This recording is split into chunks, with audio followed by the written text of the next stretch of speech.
Hello beautiful people, welcome to Lucknow locals. अगर आप एक कास्ट आयरन का यूटेंसिल लेना चाहते हैं, कास्ट आयरन के तवा लेना चाहते हैं जिसमें आप डोसा, चिल्ला, पराठा, रोटी सब कुछ बना सकें, तो ये वीडियो आप ही के लिए है। यहाँ पे मैं आपको इंट्रोड्यूस करने वाला हूँ इंडस वैली के कास्ट आयरन से, जो कि काफ़ी जाना माना ब्रांड है विद इन इंडिया और काफ़ी ज़्यादा कस्टमर्स सेटिस्फाइड भी हैं। तो यहाँ पे हम आपको इंट्रोड्यूस करेंगे कास्ट आयरन तवा, जो कि इंडस वैली का है। ये वाला जो तवे का साइज़ पहले मैं आपको बता देता हूँ। इसका साइज़ है 11 इंच का। ये मैंने अमेज़ॉन से ऑर्डर किया था और साथ ही साथ ये अब मेरे पास आ गया है, क्योंकि इसका काफ़ी लोगों ने मेरे को बोला था कि इसका ज़रूर रिव्यू करिए, क्योंकि काफ़ी बेहतर और अच्छी परफॉर्मेंस के साथ है। तो एक्चुअली क्या होता है, कास्ट आयरन काफ़ी ब्रांड के मिलेंगे आपको, लोकल कास्ट आयरन भी मिलेंगे, साथ ही साथ इतने सारे ब्रांड्स मिलेंगे कि आप कंफ्यूज हो जाएंगे। तो यहाँ पे मैं आपको थोड़ा सा आइडिया दे दूंगा, जिससे आपके लिए जानना आसान हो जाएगा कि कौन सा कास्ट आयरन आपके यूज़ के लिए बना हुआ है। तो यहाँ पे सबसे पहले मैं इसको दिखा देता हूँ आपको। सबसे पहले मैंने इसका साइज़ आपको बताया है 11 इंच का होता है, जो कि एक अच्छा साइज़ है। और साथ ही साथ यहाँ पे आपको ये देखिए, इसके अगर गेज की बात करते हैं तो अच्छी खासी थिकनेस मिल जाती है, जिसकी वजह से इसमें जो हीट होती है वो रिटेन रहती है। मतलब अगर आप इसमें डोसा या चिल्ला पराठा कुछ भी बनाते हैं, तो एक बार अगर ये हीट हो जाता है अच्छा खासा, तो इसको आप रेगुलरली इसको यूज़ करते रहते हैं। और साथ ही साथ यहाँ पे आपको एक चीज़ ध्यान रखने वाली होगी, कभी भी अगर आप कास्ट आयरन यूज़ करते हैं तो उसमें कहीं ना कहीं डेंट हो सकते हैं, क्योंकि ये पूरी तरीके से सिंगल मेटल में मोल्ड किया जाता है। तो हो सकता है कहीं ना कहीं डेंट हो। अगर डेंटिंग आपकी नीचे वाली सरफेस में है तो उतना प्रॉब्लमैटिक नहीं होता है, क्योंकि वो एक बहुत नॉर्मल सी चीज़ है। पर अगर डेंटिंग अगर आपकी ये कुकिंग सरफेस में है, तो उसको आप चाहें तो रिटर्न कर सकते हैं, दूसरा पीस मंगवा सकते हैं, क्योंकि वो आगे फर्दर यूज़ में वो इशू रहेगा। क्योंकि ये प्रॉब्लम एक बार आ चुकी थी, इसीलिए मैं आपको हमेशा बता देता हूँ कि अगर आपका कुकिंग सरफेस जितना ज़्यादा प्लेन और जितना ज़्यादा बेहतर होगा, उतना ज़्यादा आपको धुलने में, वॉश करने में, साथ ही साथ कुक करने में आसानी रहेगी। तो यहाँ पे मैंने आपको दिखा दिया है कि ये इतने गेज का है, और साथ ही साथ एक बार पूरा सरफेस आपको घुमा के दिखा भी देता हूँ। तो ये आपका प्रॉपर सरफेस है। यहाँ पे आपको एक हैंडल मिल जाएगा, जिसको आप स्टैक करके अगर रखना चाहें तो रख सकते हैं। कहीं भी अगर इसको टांगना चाहें, हैंग करना चाहें तो आप कर सकते हैं। छोटा सा हैंडल है, आपकी बहुत ज़्यादा स्पेस नहीं लेगा।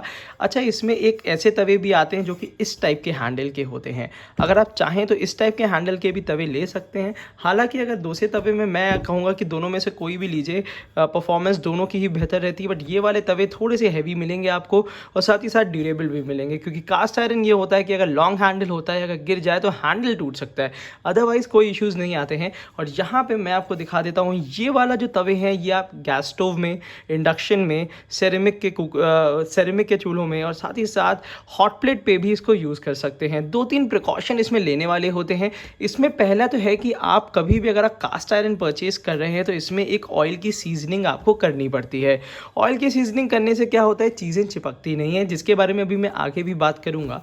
यहाँ पे मैं आपको बता देता हूँ कि इसका जो नीचे का सरफेस होता है, ये थोड़ा सा आपको रफ सरफेस मिलेगा, तो उसके लिए परेशान होने की ज़रूरत नहीं है। ये कास्ट आयरन मोल्डेड होता है, इसकी वजह से जो नीचे का सरफेस है वो थोड़ा सा रफ सरफेस होता है, तो परेशान होने की ज़रूरत नहीं है। बट ये है कि आपका इंडक्शन बॉटम होता है, ये आपका गैस स्टोव, इंडक्शन सब में चलेगा। और साथ ही साथ अगर यहाँ ऊपर के सरफेस की बात करूँ, तो यहाँ पे देखिए आपको ज़रा सी कगर मिलेगी, थोड़ा सा उठा हुआ है। वो आपकी एक तरीके से कह सकते हैं कि कभी भी अगर डोसे का बैटर होता है या कोई भी चीज़ आप बना रहे हैं, तो जब भी उसको फैलाना होगा, स्प्रेड करना होगा, तो यहाँ पे कगर की वजह से वो नीचे की तरफ गिरेगा नहीं, जिसकी वजह से ये है कि एक तो पलटना आसान रहेगा, प्रॉपर शेप मिल जाएगा। और साथ ही साथ परफॉर्मेंस के लिए कहा जाए तो इसमें ध्यान रखिएगा, इसमें आपको एक बार प्री हीट करना पड़ेगा 3 मिनट तक। उसके बाद इसकी परफॉर्मेंस जैसे जैसे आप यूज़ करते रहेंगे वैसे वैसे और बेहतर होती रहेगी। अगर हम इसकी प्राइसिंग की बात करते हैं तो ये लगभग 2500 की MRP पे आता है, बट इसमें अच्छा खासा भी डिस्काउंट चल रहा है, जिसका लिंक मैंने आपको नीचे डिस्क्रिप्शन बॉक्स में दे दिया है। लगभग 1100 समथिंग के आसपास का आपको पड़ेगा। बट जिस हिसाब से इसकी परफॉर्मेंस और जिस हिसाब से कंपनी इसको आंसरेबल रहती है, मैंने ये चीज़ देखी है कि अगर आप इंडस वैली से कोई भी चीज़ लेते हैं तो वहाँ से आपको कॉल तक आती है कि इसको सीजनिंग कैसे करनी होती है। हालांकि मैं अभी सीजनिंग का प्रोसेस जल्दी जल्दी आपको बता देता हूँ। इसमें क्या होता है कि पहले तो जब भी आपके पास ये आ जाता है, तो पहले इसको प्री चेक जरूर कर लीजिएगा। प्री चेक का मतलब हो जाता है कि कोई भी यूटेंसिल्स आप लेते हैं तो सबसे पहले इसका जो कुकिंग सरफेस होता है वो चेक कर लेना चाहिए। तो कुकिंग सरफेस सबसे पहले ध्यान दीजिए, जैसे जैसे मैं आपको दिखा रहा हूँ वैसे वैसे ध्यान देते जाइएगा कि इसका कुकिंग सरफेस जो है वो हर तरीके से चेक कर लीजिएगा, कहीं से भी डेंटिंग या कहीं से भी सरफेस में ऐसी होल्स ना हो जो आगे चल के आपको प्रॉब्लम दे। तो यहाँ पे ये देखिए इसका सरफेस जो है बिल्कुल प्लेन है और साथ ही साथ ये वाला जो तवा है वो प्री सीजन दिया है। जितनी देर मैं आपको दिखा रहा हूँ ये देखिए, तो मेरे हाथ में थोड़ा सा ऑयल जैसा मुझे टेक्सचर सा फील हो रहा है क्योंकि ये प्री सीजन दिया हुआ है। तो प्री सीजन में ये होता है कि पहले से ही ऑयल की कोटिंग होती है जिसकी वजह से इसमें रस्टिंग नहीं होती है। और आपको भी प्री सीजनिंग करनी होगी तो सबसे पहले ऊपर का सरफेस चेक कर लीजिए, उसके बाद साइड का सरफेस एक बार चेक कर लीजिए। साइड का सरफेस भी अगर आपको बिल्कुल प्लेन और ठीक ठाक मिल रहा है तो कोई प्रॉब्लम नहीं है। एक बार हैंडल चेक कर लीजिए और नीचे का पोर्शन भी एक बार आप चेक कर सकते हैं। नीचे के पोर्शन में बहुत ज़्यादा आपको देखने की ज़रूरत नहीं है, बस ये चेक कर लीजिए कि आपका जो तवा हो वो इंटैक्ट और बेहतर तरीके से मोल्डेड हो। बस ये 2-3 चीज़ें आपको चेक करने वाली होती हैं कास्ट आयरन में। और साथ ही साथ कुकिंग सरफेस अगर आपका प्लेन है तो प्रॉब्लम नहीं आएगी जहाँ तक है। और उसके बाद अगर बात कर लेते हैं इसके 4 ऐसे क्वेश्चंस हैं मैंने उठाए थे क्योंकि काफ़ी लोग, मैंने जब इससे पहले कास्ट आयरन का रिव्यू किया था तो काफ़ी लोगों ने पूछा था। पहला क्वेश्चन ये था कि अगर कास्ट आयरन हम यूज़ कर रहे हैं तो क्या ये नॉन स्टिक की तरह यूज़ हो सकता है।